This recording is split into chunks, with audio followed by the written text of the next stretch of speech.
नहमदुहु व नसल्ली व नसल्लिमु अला रसूलिल करीम अम्मा बाद फ़अऊज़ु बिल्लाहि मिनश शैतानिर रजीम बिस्मिल्लाहिर रहमानिर रहीम।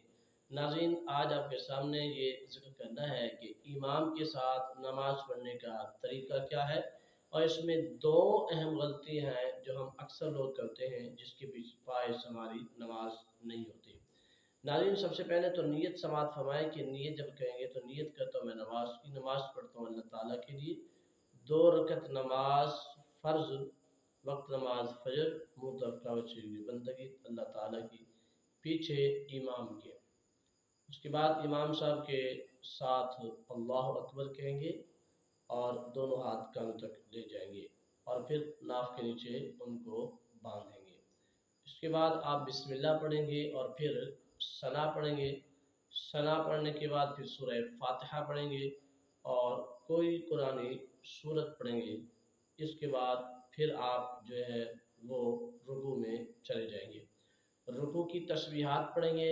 जितनी देर इमाम पढ़ रहा है तो आप उतनी देर तस्बीहात पढ़ते रहेंगे। फिर इसके बाद समी अल्लाहु लिमन हमिदा कहा जाएगा, तो मुक्तदी को ये जवाब देना लाजमी नहीं है। मुक्तदी ये कहेंगे रब्बना लकल हम्द।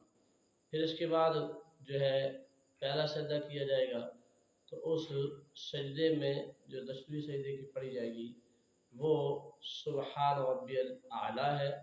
ये तस्बीह जब मुकम्मल हो जाए तो फिर उसके बाद आप उठ के जो है बैठ जाएंगे जलसे की सूरत में। फिर इसी तरह अगर आपको दुआ आती है, वक्त आपके पास है, तो आप इस लम्हे बैठकर अल्लाह की बारगाह में दुआ तलब कर सकते हैं। और इसके बाद फिर आप दूसरे सजदा करेंगे। दूसरा सजदा करने के बाद फिर इस तरह आपकी रकत मुकम्मल हो गई। फिर आप दूसरी रकत के लिए खड़े हो जाएंगे।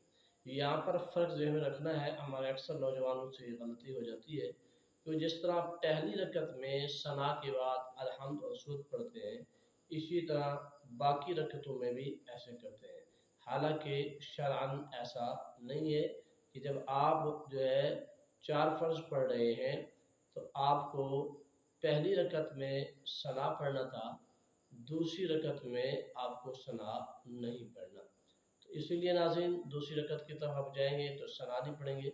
बिस्मिल्लाह पढ़ के आप तिलावत शुरू फरमा देंगे। तिलावत के ख़त्म होने के बाद फिर जो है आप तिलावत ख़त्म होने के बाद फिर आप जो है क़िराअत मुकम्मल करेंगे और उसके बाद फिर आप रुकू में चले जाएंगे। इस तरह फिर रुकू की तस्बीहात, फिर सजदे की तस्बीहात, इस तरह आप मुकम्मल करने के बाद फिर अत्तहियात की सूरत में बैठ जाएंगे।